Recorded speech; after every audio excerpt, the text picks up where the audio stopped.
Commodore Anil जय Singh sir, thank you very much. आपने time निकाला और इस क्रिटिकल जंक्चर पे आपने मुझसे बात करी और मेरे बहुत बहुत सारे सवाल हैं मेरे माइंड में और बहुत सारे लोगों के पास भी वो सवाल हैं, particularly because of this incident जहाँ पे आयरिश डेना को they have hit with the torpedo और उसको सिंक कर दिया है। बहुत सारे क्वेश्चन है सर, वॉर एथिक्स के बारे में, स्टेल्थ के बारे में, सबमरीन्स के बारे में। बट सर, इस इंसिडेंट को जब आपने सुना तो what was your perspective on it? देखिए, thank you firstly for inviting me to your podcast Ravi. आप जानते हो कि I always enjoy interacting with you and your knowledgeable sort of background which you prepare for yourself. तो देखिए, ये जो है, अगर हम ethics, let's look at the operation itself. क्या हुआ? ईरानियन नेवी का एक जहाज ओपन इंटरनेशनल वाटर्स में ट्रांजिट कर रहा था या ऑपरेट कर रहा था। उसको एक अमेरिकन सबमरीन, न्यूक्लियर सबमरीन ने डिटेक्ट किया, ट्रैक किया और अटैक किया, और टॉर्पेडो के साथ अटैक किया और सिंक कर दिया। इंसिडेंट ये हुआ है। अब ईरान और यूएस दोनों के बीच में युद्ध चल रहा है अभी। ईरान ने कितनी बार कहा है कि हमने यूएसएस एब्राहम लिंकन, जो यूएस नेवी का एयरक्राफ्ट कैरियर बहरीन के बाहर है, उसके ऊपर हमने 4 बैलिस्टिक मिसाइल फायर किए हैं और उसको डैमेज किया है। अमेरिका ने डिनाई किया, बोला नहीं, हमारा कोई एयरक्राफ्ट कैरियर डैमेज नहीं हुआ है। प्रेसिडेंट ट्रंप ने बोला है कि मैंने ईरानियन नेवी की 10 वॉरशिप्स को डुबा दिया है ऑलरेडी स्ट्रेट ऑफ हॉर्मुज के पास। तो और खूब घमासान लड़ाई चल रही है, खूब मिसाइल्स फायर हो रहे हैं, रॉकेट फायर हो रहे हैं, ड्रोन फायर हो रहे हैं। बूट्स ऑन ग्राउंड नहीं है अभी, वो भी शायद एक स्टेज आ जाए जब आर्मी भी इन्वॉल्व हो जाए। पर अभी वो कोशिश कर रहे हैं कि मिसाइल से ही जो उनका ऑब्जेक्टिव है इस लड़ाई का, अभी तक तो ये भी नहीं मालूम उनके ऑब्जेक्टिव क्या है असल में इस लड़ाई का, यही नहीं समझ आ रहा है। रोज ऑब्जेक्टिव बदल रहे हैं, कभी बोलते हैं रेजीम चेंज करना है, कभी बोलते हैं न्यूक्लियर फैसिलिटी निकालनी है, कभी कुछ और बोलते हैं, कभी कुछ और बोलते हैं। तो वो भी अभी क्लियर नहीं है। But not with standing whatever the reason might be, whatever the reason for the war might be, the fact is, two navies at war or two nations at war, अगर एक नेवी को दूसरी navy का जहाज दिखता है तो उसके ऊपर हमला होगा ही होगा। अगर आप सोचिए, अगर दाना ने, ये जो ईरानी नेवल शिप डना थी, अगर इसने यूएस नेवी की सबमरीन को डिटेक्ट किया होता तो ये यूएस नेवी की सबमरीन के ऊपर हमला करती? शायद करती। वो डिपेंड करता है कि उनकी कंट्री ने उनको क्या रूल्स ऑफ एंगेजमेंट दिए हुए हैं। इसको रूल्स ऑफ एंगेजमेंट बोलते हैं। जब ऐसी कोई सिचुएशन आती है, क्राइसिस सिचुएशन, तो जो कमांडिंग ऑफिसर्स होते हैं उनको बताया जाता है कि भाई ये आप कर सकते हैं, यहाँ तक आप कर सकते हैं, अटैक कर सकते हैं या सिंक कर सकते हैं। कई बार बोला जाता है कि you will only sink warships, you will not sink any ship, there will not be unrestricted warfare, it will be restricted. आप पॉजिटिवली आइडेंटिफाई करिए ये वॉरशिप है, आपकी दुश्मन की है और आप इसके ऊपर हमला कर रहे हैं। ये नहीं कि फिर इनोसेंट सिविलियंस की डेथ नहीं होती और वो सब नहीं होता है। तो उस पर्सपेक्टिव से देखा जाए तो इसमें कोई, आई मीन, ये लाजमी था कि ये किया जाएगा। अगर यूएस नेवी के सामने ईरानियन वॉरशिप आई तो ईरानियन वॉरशिप पर हमला किया, ईरानियन वॉरशिप डूब गई। ये अलग बात है कि ईरान को भी मालूम था कि अमेरिका के साथ टेंशन चल रही है, कॉन्फ्लिक्ट कभी भी हो सकता है।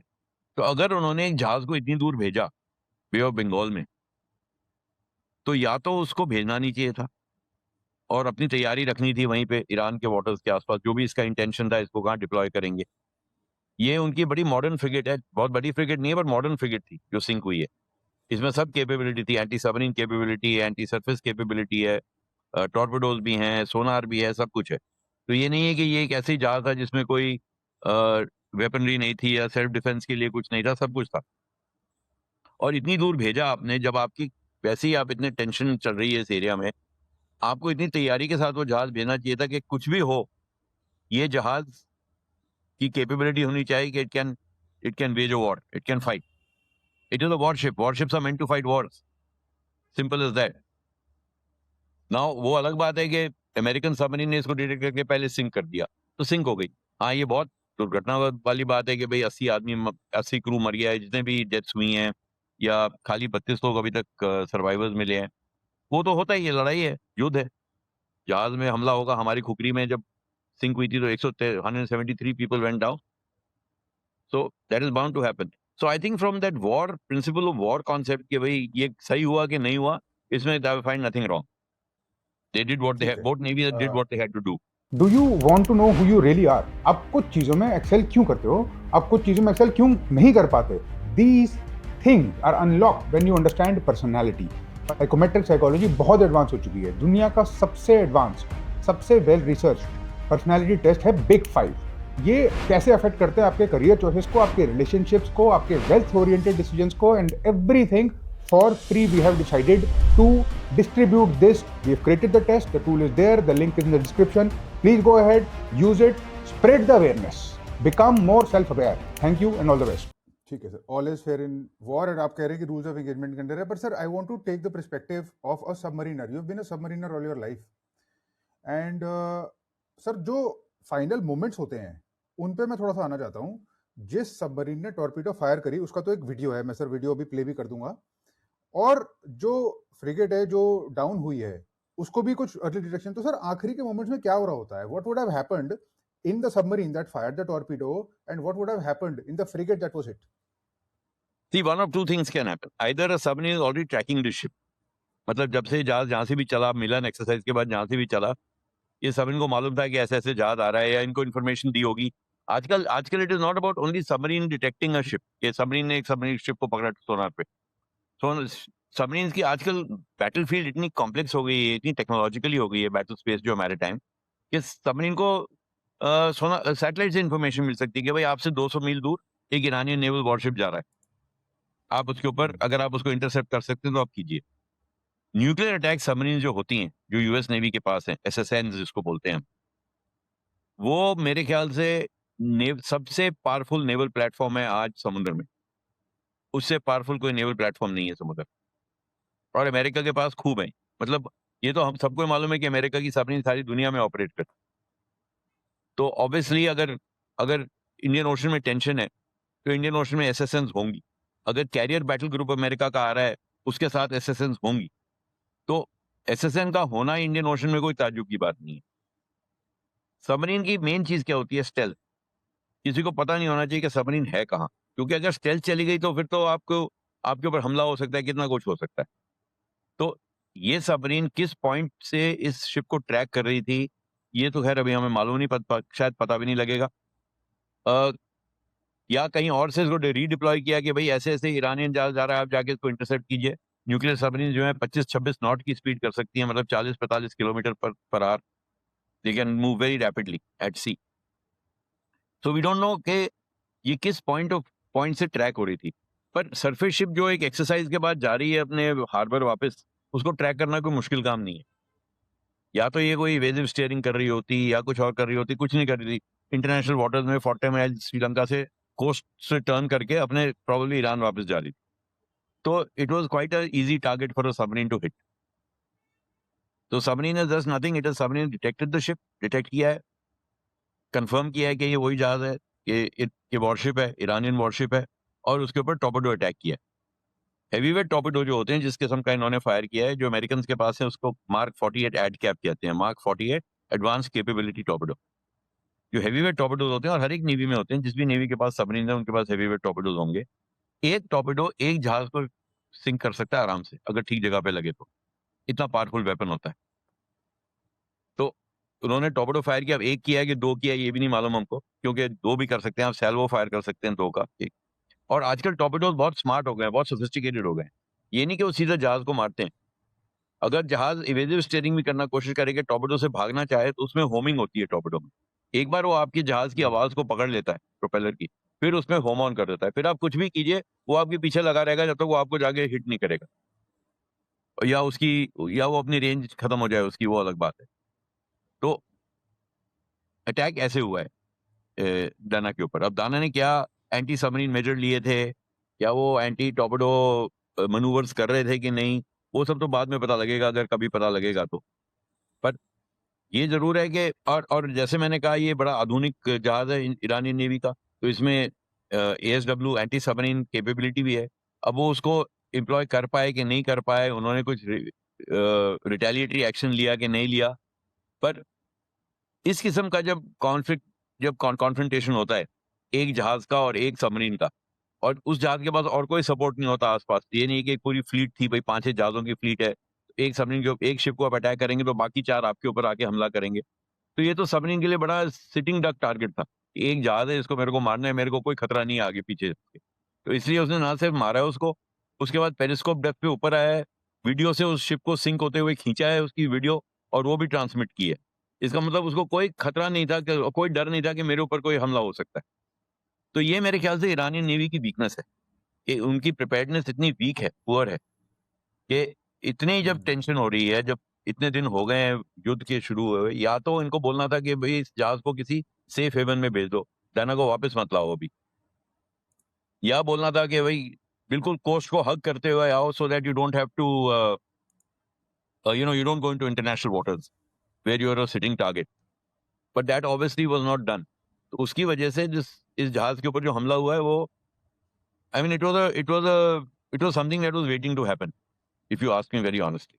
सर ये जो वीडियो हम देख रहे हैं जिसके अंदर ये सिंकिंग हुई है, ये मैं एक्स पे ही चला रहा हूँ ये वीडियो जहाँ पर ये पहली बार अपलोड हुआ था, ये कितनी वो है सर, ये how far is this periscope depth that it is, how far are we looking at? And So from what I can gather, seeing the photograph taken from the periscope and how far that ship is, my estimate would be that ship would not have been more than 2 to 3 nautical miles, or maybe 3 to 5 nautical miles maximum from where the submarine has taken the video. Not more than that, definitely not more than that.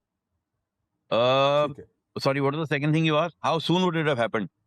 अगर torpedo ship को लगता है बीच में, ship के बीच में, जिस तरीके से यहाँ इतना बड़ा एक्सप्लोजन हुआ है, तो कई सेलर्स की तो वहीं की वहीं डेथ हो गई होगी on the deck itself, engine room में जहाँ फ्लडिंग हुई हो। तो क्या होता है, टॉर्पेडो जब हिट करता है तो हल टूटता है तो एकदम पानी अंदर आता है तो उससे शॉर्ट सर्किटिंग होती है तो फायर शुरू होती है। तो it is a very quick action, एक के बाद एक इमरजेंसी ऐसी हो जाती है कि आप टैकल नहीं कर सकते इतनी इमरजेंसी को एक साथ, एंड सूनर और लेटर वो हल क्रैक हो के जहाज नीचे चला जाता है। तो ये ज्यादा देर नहीं लगी होगी इसको नीचे जाने में, जिस तरीके का डैमेज दिख रहा है वीडियो पे, इसीलिए खाली 32 सेलर्स को सैल्वेज कर पाए। वो कितनों की तो स्ट्रेट अवे डेथ हो गई होगी, वो वैसे ही नीचे चले गए शिप के ऊपर। और सेलर्स को फिर जब ऐसे हिट होता है तो आपको न सिर्फ पहली बात तो अपने आप को बचाना है, आपको अपने लिए लाइफ बोट निकालनी है, आपको लाइफ जैकेट पहनना है, आपको पानी में कूदना है, वो सब भी होता है। तो it takes time, people would have been injured, whether injured people were able to jump into the sea or not. How fortunately I think sea choppy नहीं थी, sea काफी काम दिख रही है। ये तो sea choppy होती है, शिप का जो तेल होता है वो पूरी तरफ फैल जाता है चारों तरफ, आपके ऊपर ऑयल लगने लगता है, आप ऑयल स्लिक होने, बड़ी चीजें होती हैं जो एक के बाद एक they happen in very quick succession.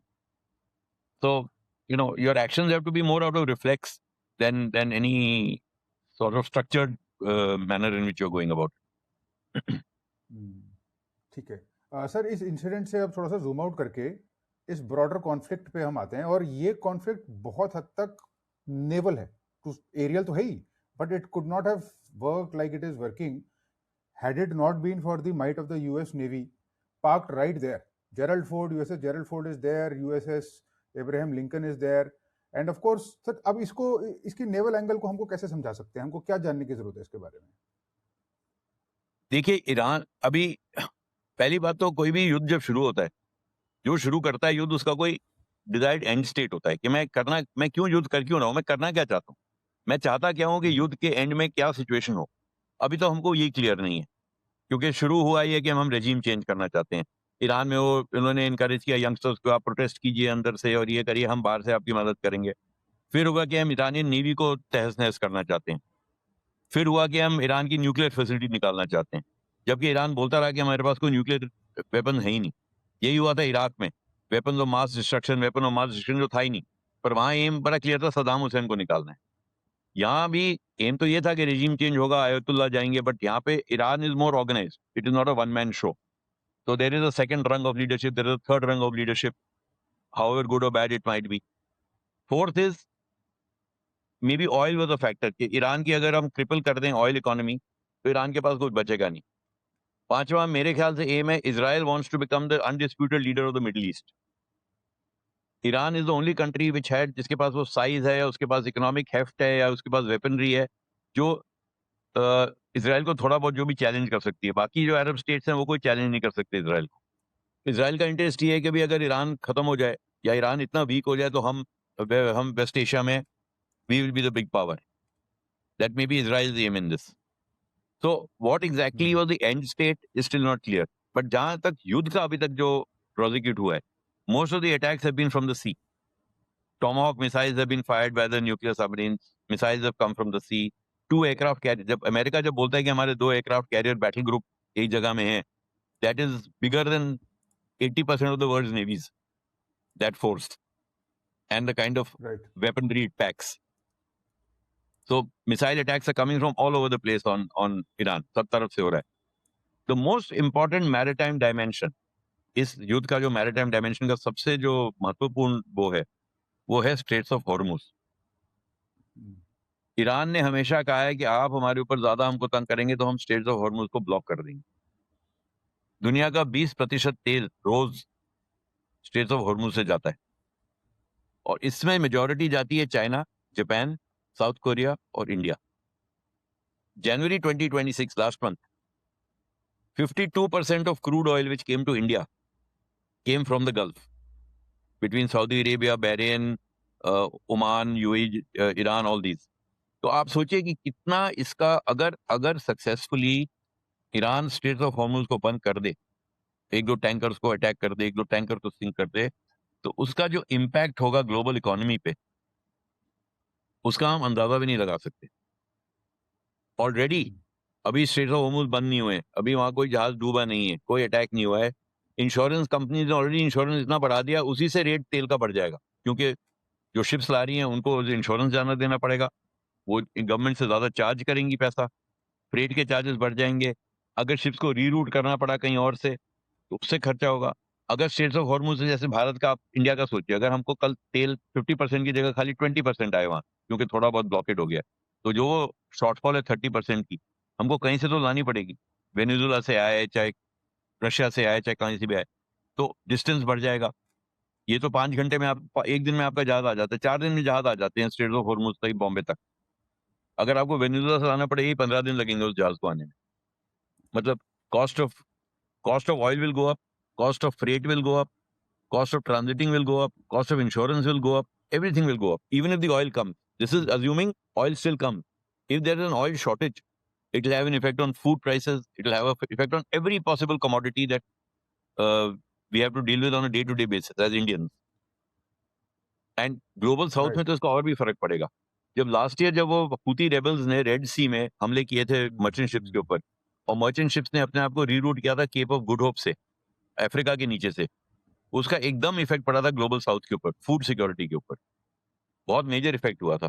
India का भी. अभी कल मैं न्यूज में सुन रहा था कि कितने हमारा जो फ्रेश वेजिटेबल्स और फ्रूट्स जाता है, गल्फ को एक्सपोर्ट होता है, वो सब सड़ रहा है अभी हमारे हार्बर्स में और एयरपोर्ट्स पे, क्योंकि फ्लाइट्स नहीं जा रही हैं, शिप्स नहीं जा रही हैं. तो this is all cumulative losses which economies will start feeling the pinch slowly. It will build up. हमारे स्ट्रेटेजिक ऑयल रिजर्व्स कितने हैं? I know petroleum minister has said enough, पर उन्होंने इनफ को क्वांटिफाई नहीं किया. Is it enough in terms of days, is it enough in terms of weeks, enough in terms of months? कितने दिन ये कॉन्फ्लिक्ट चलेगा, इसका फॉलो आउट क्या होगा? अभी तक we have not even understood what to expect, क्योंकि इतनी अनसर्टेनिटी है. But straits of Hormuz is critical for the global economy, और वो कोशिश करनी है कि हम किसी तरह से उसको खुला रखें. इंडिया ने जो चाबहार में इन्वेस्टमेंट किया था $120 मिलियन का, वो इसीलिए तो किया है कि भाई वहां पे हमारी एक प्रेजेंस होनी चाहिए. अब वो अमेरिका ने ये, एक्चुअली प्रेसिडेंट ट्रम्प ने जब पहली बार जब प्रेसिडेंट बने थे, तो वो joint comprehensive plan of action था, JCPOA, जो ईरान के साथ इनकी एग्रीमेंट थी, उसको एब्रोगेट किया था. उससे इंडिया का घाटा हुआ, बिकॉज इंडिया को बोला कि आप तेल नहीं लो ईरान से, अब ये नहीं कर सकते, अब ये नहीं कर सकते. वही इस बार हो रहा है कि आप चाबहार में इन्वेस्टमेंट मत कीजिए, आप तेल मत लीजिए, और दुनिया जहाँ की चीजें. हमने इन्वेस्ट किया वहाँ पैसा, हम भी स्ट्रेटेजिक पोजिशनिंग अपनी करना चाहते हैं वहाँ पे, तो अब हमको फोर्स किया जा रहा है कि आप वहां से हट जाइए. और this is a golden opportunity. China waits, कहीं एक उसको वैक्यूम दिखता है, वो फट से पहुंच जाता है वहां पे. We are actually handing over this whole region to China on a platter if we continue with this conflict and put sanctions on countries dealing with Iran. You have to keep एक channel communication का Iran के साथ खुला रखना चाहिए, और India is the correct country to do it, because historically हमारे Iran के साथ अच्छे रिलेशंस रहे हैं हमेशा से. हम एक वो कुछ देशों में हम हैं जिनकी ईरान के साथ भी अच्छी रिलेशनशिप है और इजराइल के साथ भी अच्छी रिलेशनशिप.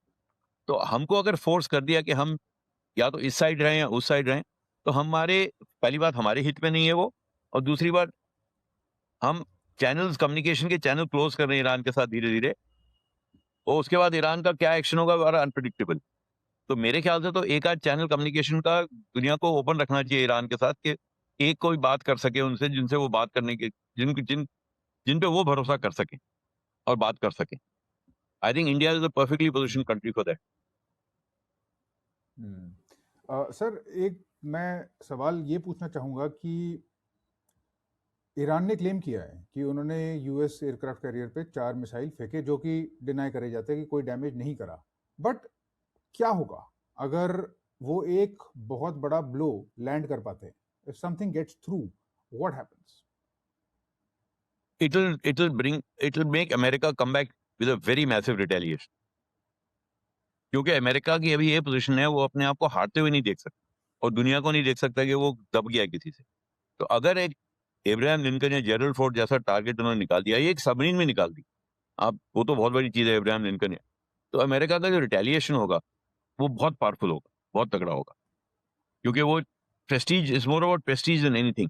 अपनी नेवी के मोराल के लिए होगा कि भाई एयरक्राफ्ट कैरियर हमारा डूबा तो हमने इतनी जोर से वापस मारा उसको। नहीं तो आप बोलेंगे अगर एयरक्राफ्ट कैरियर डूबने से अ, हम डिमोरलाइज हो गए, हमने विड्रॉ कर लिया या सीज फायर कर दिया, तो हम तो हार गए एक तरीके से लड़ाई, एक तरीके से। तो मेरे ख्याल say that kind of target अगर मिल जाए ईरान के लिए, तो खैर बहुत बड़ी जीत होगी। वो तो दुनिया को बताएंगे कि हमने एक अमेरिकन एयरक्राफ्ट कैरियर डैमेज कर दिया। पर अमेरिका उस it will it will lead to more severe conflict, जहां तक मेरा ख्याल है। देखिए ईरान ने 1990s में या अर्ली 2000s में 2 किलो क्लास सबमरीन रशिया से ली थी। किलो क्लास जो हम ऑपरेट करते हैं, सिंधु घोष क्लास, वही सबमरीन उनके पास भी है।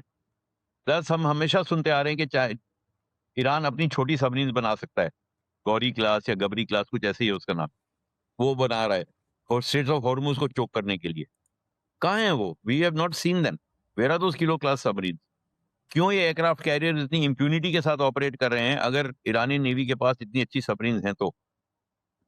तो where are they? We have not seen them, we have not heard of them.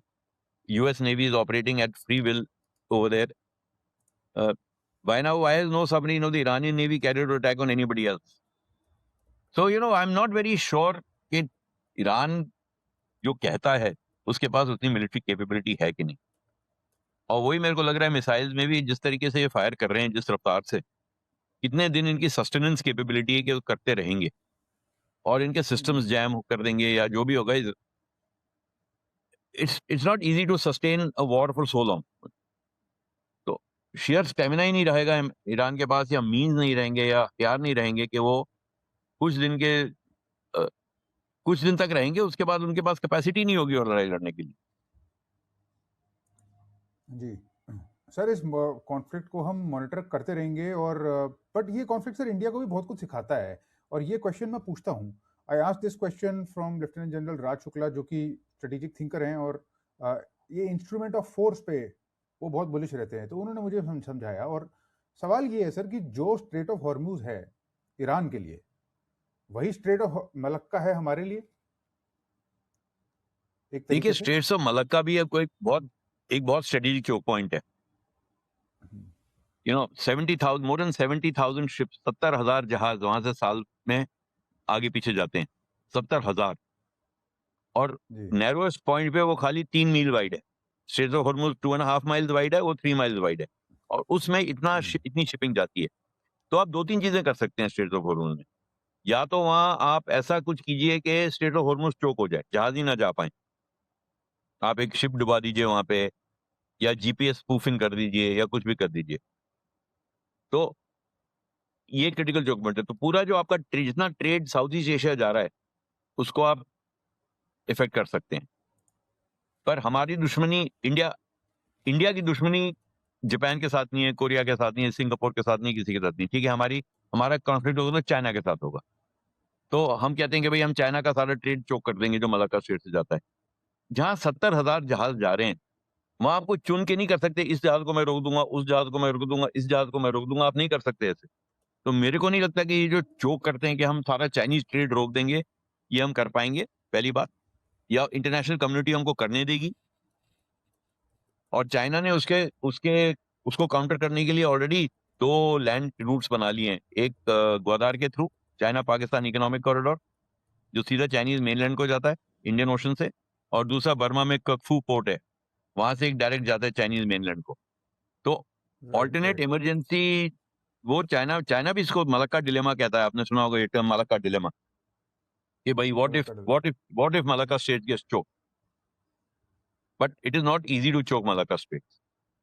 I mean, it's easy to say it can be choked, but it is not easy to. We can keep an eye on it. Yes, हम उसके ऊपर निगरानी कर सकते हैं, उस पर नजर रख सकते हैं, किस किस्म का चाइनीज मूवमेंट हो रहा है, कितने उनके शिप्स जा रहे हैं, उनकी वॉर शिप्स आ रही हैं, जा रही हैं कि नहीं, वो सब हम कर सकते हैं, पर चोक करना इतना आसान नहीं होगा जी उसको. सर, ये कॉन्फ्लिक्ट चलेगा और इसका नेवल डायमेंशन अभी कम तो होने नहीं वाला है. In fact it is only going to increase. So I will keep circling back to you and I will keep asking you these questions, which I think are good questions to ask right now. Or for now, sir, I wanted to thank you for your time, for your perspective, and always for your clarity, which always is something worth appreciating. The first time I spoke to you, it was wonderful, and now thank you for giving us that perspective, particularly what you explained to us about submarines and the way they are. And I think to some extent we were able to imagine, and you took us into the conflict आपके experience से, and then you zoomed out, and also you gave us that entire geostrategic map, so to speak. So for that, sir, thank you very much, and I will keep coming back for more, with more questions, and always grateful, sir, and a lot of respect to you. Thank you, Ravi. Always a pleasure to interact with you, and I look forward to your podcasts. Thank you. Thanks a lot. Absolutely, sir.